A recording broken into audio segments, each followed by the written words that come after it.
Sean ustedes bienvenidos a MC Sonora. Qué bueno que están con nosotros y quédese porque mire, siempre tenemos información oportuna y sobre todo información que les va a servir, información de relevancia.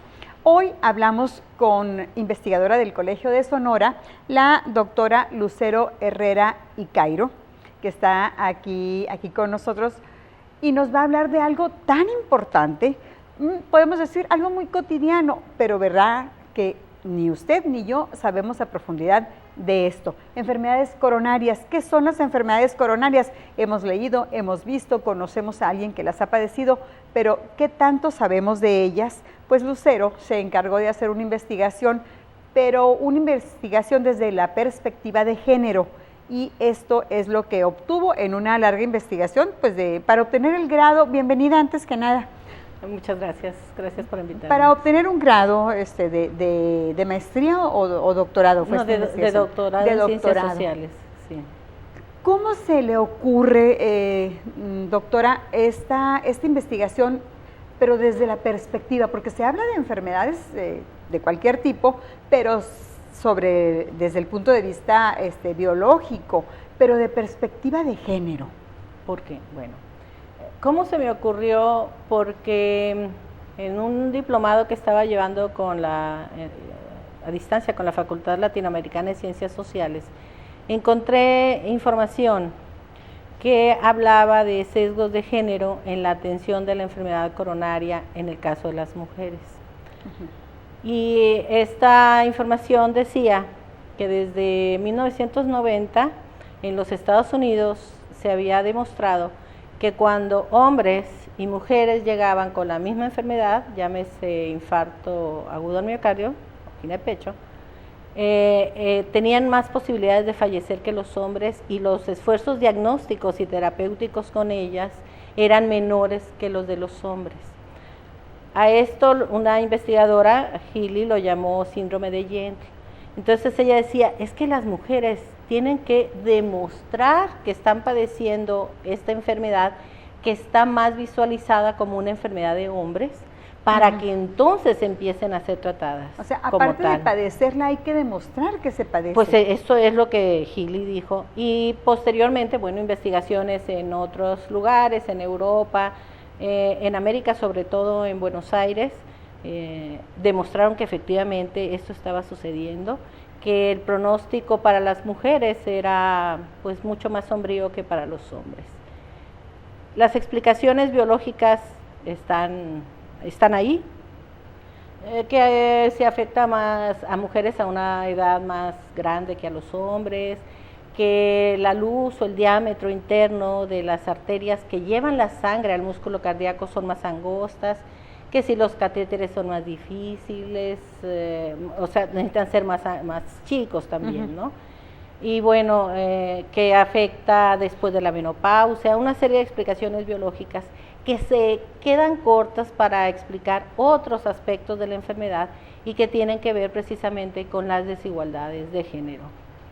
Es decir, se ha demostrado que hubo una infrarrepresentación de las mujeres en el estudio inicial de la enfermedad. ¿Por qué? Porque la enfermedad afecta a los hombres en la edad media de su vida. Entonces, esta sobremortalidad de los hombres a esa edad hizo que la enfermedad se estudiara precisamente en ellos, que se identifique como masculina. Y entonces las mujeres se llevan los estudios de ellos, se reproducen los resultados en ellas, pero sin tener la representación adecuada. Y esto se va y se reproduce en las prácticas de atención médicas. Pero se supone, doctora, que las mujeres somos mucho más cuidadosas y estamos más atentas de los signos raros que sentimos en nuestro cuerpo y acudimos a consulta, más que los hombres. Sí, pero es una enfermedad que no se identificaba como una enfermedad que las mujeres padecieran. Efectivamente, de hecho, las estadísticas muestran que las mujeres acuden más a los servicios de salud, pero no es el caso en la enfermedad coronaria. En la enfermedad coronaria, las mujeres llegan más tardíamente. Hay otro de los factores que contribuyen precisamente a este pronóstico más sombrío, es que se demoran en acudir. ¿Por qué? Bueno, también investigamos por qué, ¿no? Primero investigamos por medio de una encuesta aplicada aquí en Hermosillo a mujeres de diferentes grupos sociales, para conocer qué tanta información tenían sobre la enfermedad, si la tenían. Bueno, más del 50%, un poquito más del 50% no estaban informadas sobre cómo prevenir este problema de salud. Es más, le preguntamos a las mujeres qué problemas de salud identificaban ellas en las propias mujeres, y por allá como el 2,9% identificó la enfermedad coronaria, o sea, un porcentaje muy bajo. Generalmente las mujeres identifican como problemas de salud y también como causa de muerte en mujeres a los cánceres, sobre todo el cáncer de mama, cáncer ¿no? de mama. Al cáncer cervicuterino, a la diabetes, inclusive reconocen como un problema de salud de las mujeres al estrés, pero no a la enfermedad coronaria en ellas. Curiosamente, cuando no se puede detectar algo, dicen, es estrés. Entonces, claro, a todos se le achaca al estrés. Esta encuesta yo no la contesté, a mí no me la aplicaron, pero si usted me pregunta, yo estoy en ese 50% que desconoce totalmente lo de las enfermedades coronarias. Ni por acá me pasa que hay una enfermedad que yo puedo padecer, que es una enfermedad coronaria. Claro. Después de la encuesta, bueno, entonces dijimos, ok, un porcentaje importante están desinformadas. Identifican al estrés. ¿Qué es lo que estresa a las mujeres en Hermosillo? Quisimos ponerle nombre, ¿no? Porque estrés dice mucho y no dice nada. Entonces encontramos pues problemas con la pareja, problemas con sus hijos o hijas, el estar a cargo del cuidado de los padres, la necesidad de tiempo libre, el tener que cumplir con todo como estresores con los que ellas, de género, con los que ellas cargan, la doble y que jornada. tienen la doble jornada, por supuesto, los problemas económicos laborales, que con los que ellas cargan, ¿no? Y que a veces este tipo de estresores lleva a postergar su atención, dejarse a lo último, decían las mujeres, porque también hice entrevistas en profundidad. Estas las apliqué a mujeres ya enfermas del corazón. Entonces decían, pues es que me dejé a lo último, porque era primero la casa, primero dar de comer a mis hijos, primero ver si tenían zapatos y atender a mi esposo, y entonces yo me dejé a lo último, por ejemplo. Y sobre ¿no? todo, doctora, pues cuando yo supe que íbamos a hablar de este tema, me puse a averiguar qué era una enfermedad coronaria. Y yo creo que eso de dejarse a lo último también responde a que es que sentí un dolorcito aquí, pero se me daba y se me quitaba, entonces, cargué mucho al niño, lavé, hice muchas cosas. Sí, dejarse a lo último yo lo entiendo más como atender a los demás antes que a sí mismo, ¿no? Ser de otro, sí, ser para otro. Y como el dolorcito se lo achaco a algo, pues... Claro. No y puedo. la otra es que efectivamente los malestares puedan sentirse o atribuirse a las labores cotidianas, tanto en el hogar como aquellas, un porcentaje ya considerable de mujeres que están desarrollando varias jornadas. Nosotros siempre hablamos de una doble jornada. Bueno, yo encontré que había mujeres que están haciendo 3, 4 jornadas laborales, ¿no? Se van en la mañana a trabajar, en la tarde llegan al hogar y vuelven a trabajar, a veces hacen turnos nocturnos, a veces hacen turnos sábado y domingo. O sea, hay una incursión masiva de las mujeres en el mercado laboral, pero no quiere decir que estén ocupando puestos realmente que les retribuya lo que ellas trabajan. Bien remunerados. Bien remunerados. Y pues aparte el trabajo no remunerado, que igual es rutinario, es cansado y no se reconoce como tal, y que también a él se atribuyen a veces estos malestares. Otro de los problemas es que al estar la enfermedad estudiada principalmente en hombres y que en el imaginario de nuestra población, en el imaginario social, se considere como masculina, es que el cuadro clínico descrito en los libros de medicina, el cuadro que se considera así como que el signo patognomónico, el más importante, es el dolor de pecho, y que se corre al brazo izquierdo y todo lo que oímos, ¿no? Sin embargo, en las mujeres este cuadro no es el común. Entonces el cuadro de las mujeres se clasifica o etiqueta más bien como inespecífico, atípico, porque hay un tipo, y el tipo está estudiado en hombres. Claro. Entonces eso también contribuye a que ellas no sean identificadas oportunamente y no se vean beneficiadas de la misma manera que los hombres en los avances diagnósticos y terapéuticos. Y de ninguna manera es que la enfermedad no ataque a la mujer, sino simple y sencillamente, por esto que usted menciona, que siempre se ha estudiado en hombres, pues es que si a mí no me dolió el brazo, pues es que yo no tengo eso. No tengo eso, pero esto también lleva a prácticas diferenciadas de atención, o sea, no es solo que las mujeres pudieran descalificar sus síntomas, es que esa descalificación también encontré que se daba al interior de las familias. No es de traer nada, ¿no? Al menor también apoyo social que muchas de ellas tienen, no estoy generalizando obviamente, ¿no? Y también esta descalificación se reproduce en muchas ocasiones en su contacto con los servicios médicos.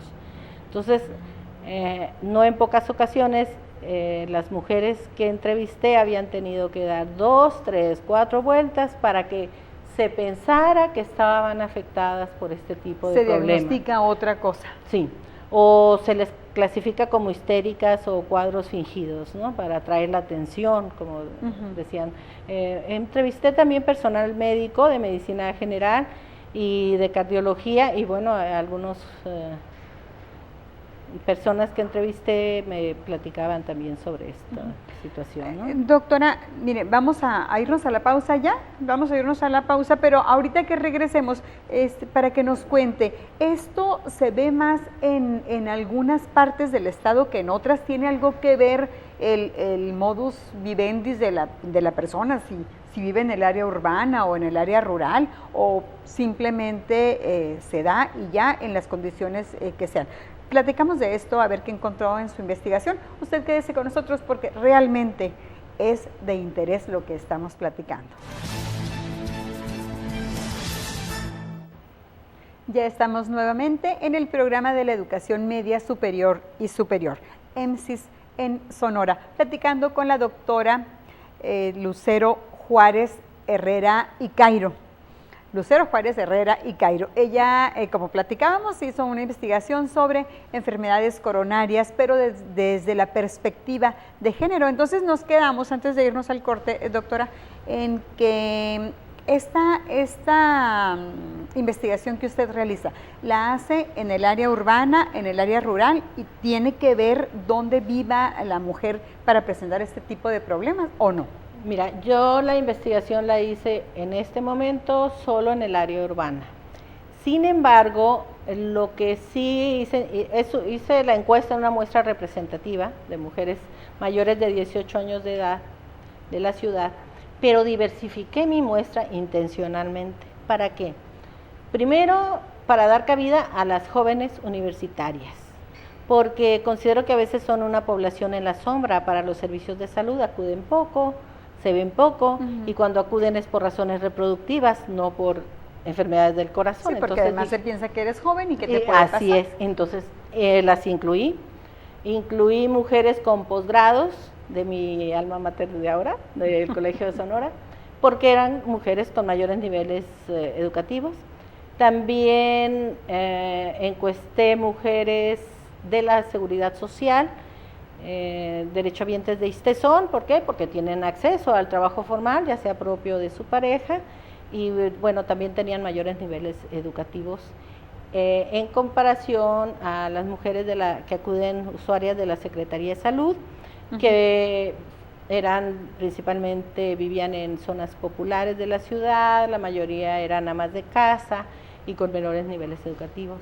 Entonces eso me permitió identificar y dividir a las mujeres en dos grupos, unos que consideré vulnerables o con mayor vulnerabilidad que otro, y encontré diferencias entre ellas. Si bien en general, por ejemplo, la mayoría estaban desinformadas, o un porcentaje importante, las más desinformadas eran las que tenían menos contacto con los servicios de salud, las jóvenes universitarias. Que fue el grupo de las vulnerables. Que ellas, sí, por eso las incluí en el grupo de las vulnerables, o sea, no quiere decir que yo no considere que las mujeres puedan estar en vulnerabilidad coronaria independientemente de su pertenencia, ¿no?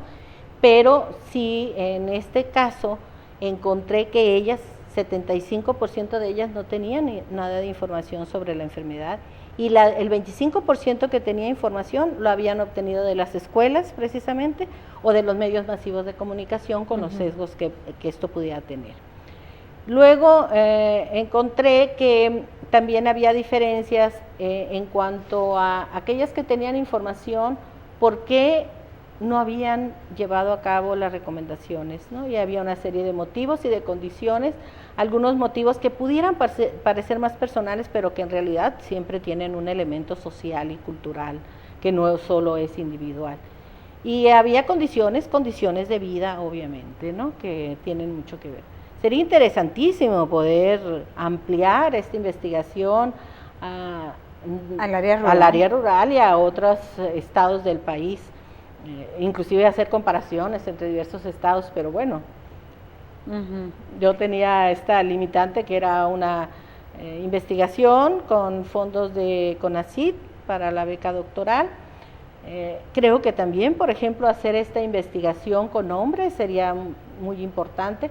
Estoy segura que con ellos también encontraríamos algunas condiciones propias de su género que los colocan en mayor riesgo. Su rol de proveedores, su rol social de proveedores, el retrasarse a veces porque, híjole, ¿cómo me voy a ir? Y dejar de ganar dinero. Sí, o sea, sería interesante también, pero a veces los síntomas, los hombres los padecen, pero no van al médico por miedo, claro, a lo que les vaya a arrojar ese síntoma. Y las mujeres también, ¿eh? O sea, hay toda una serie de elementos que están alrededor de la demora. Una es, mejor no voy y no me entero de lo que me está pasando, ¿no? Pero eso ya es otro. ¿Dónde he oído eso? Ya está, que me lo digan cuando ya no tenga remedio, ¿no?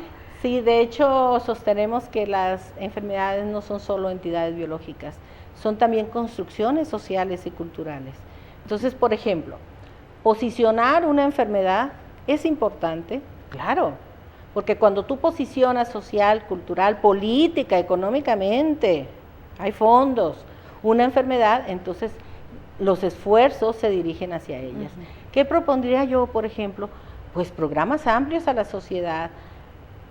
Primero, para resaltar que la distribución inequitativa de las labores domésticas, del trabajo, porque es un trabajo doméstico en el hogar, redunda en la salud de las mujeres. Segundo, para hacer campañas que apoyen a la concientización de la enfermedad coronaria en las mujeres y en el personal que las atiende. Mira, en cardiología ya se sabe más del tema, pero por ejemplo en medicina general yo encontré, más bien no es que notara, es que encontré, evidencié que hace falta más información. Hay esfuerzos, sí, del sector dirigidos específicamente a algunos de los factores de riesgo cardiovascular, pero eso no quiere decir que la población, que es lo que yo encontré, que la población femenina sepa, esté consciente de que esos esfuerzos dirigidos a estos factores redunden en su salud cardiovascular. Pero no hace falta algo más que una mera campaña informativa. Estoy recordando que campañas van, campañas vienen contra el papiloma o contra el cáncer de mama, y cada año hay más mujeres que lo padecen. Entonces, ¿qué es lo que se necesita para que realmente una campaña llegue a donde debe de llegar? ¿Será una cultura por parte nuestra de las personas para arropar estas campañas y prevenirlas? Sí, mira, lo que pasa es que primero tienes que posicionar, luego tienes que hacer mucho trabajo. Yo creo que, por ejemplo, la campaña del cáncer de mama es una campaña muy exitosa. No quiere decir que ya no haya cáncer de mama, quiere decir que se diagnostica más temprano. O, por ejemplo, el Papa Nicolau, en el cáncer cervicuterino. Sí, O sea, hay por ahí una de las investigadoras del Colegio de Sonora, Pati Aranda, que hizo una investigación sobre los motivos de la desidia, se llama su libro, sobre por qué las mujeres acuden o no a hacerse el Papa Nicolau, que también es muy interesante todo lo que está atrás, ¿no? Quiero decir, no nomás es hacer campaña, es hacer conciencia y tener voluntad política y meterle recursos. O sea, es una cuestión también Sí, de poder y de es que recursos, ¿no? los gobiernos hacen sus esfuerzos y un esfuerzo descomunal por estas campañas que digo que cada vez son más intensas, pero aquí lo que hace falta es que nosotros arropemos la campaña y que acudamos a donde se nos dice, pues, por ejemplo, para el examen del Papá Nicolau. Sí, mira, lo que pasa es que, eres maestra, ¿verdad? Hay una, entre lo que es la información y la apropiación de tal como el conocimiento, apropiar de ese conocimiento es un asunto. Otro asunto es la apropiación de los derechos en salud, por ejemplo, ¿no? Y otra cosa, pues que siempre habrá una distancia entre lo que se sabe y lo que se hace. Y lo que se hace. Que tiene que ver con recursos, que tiene que ver con poder, pero también que tiene que ver con grados de libertad personales, ¿no? Sí, entonces, así ese es un tema bastante complejo, pero creo que hace falta hacer mucho trabajo, empezar a picar piedra con esta enfermedad. Creo, por ejemplo, que esa campaña del cáncer de mama ha sido un paraguas que invisibiliza otras, que es importante, claro, pero que invisibiliza, por ejemplo, la enfermedad coronaria, las enfermedades cardiovasculares en la mujer y en el mismo hombre, a pesar de que es la primera causa de muerte en ellas, en mortalidad general. Sí, las enfermedades cardíacas son la primera causa de muerte en mujeres en México y en Sonora. Y no la ves. No. Como dices tú, ayer me puse a leer sobre esta enfermedad, bueno, es que no se ve. Hay que hacerla, hay que empezar, o sea, tenemos que empezar a verla.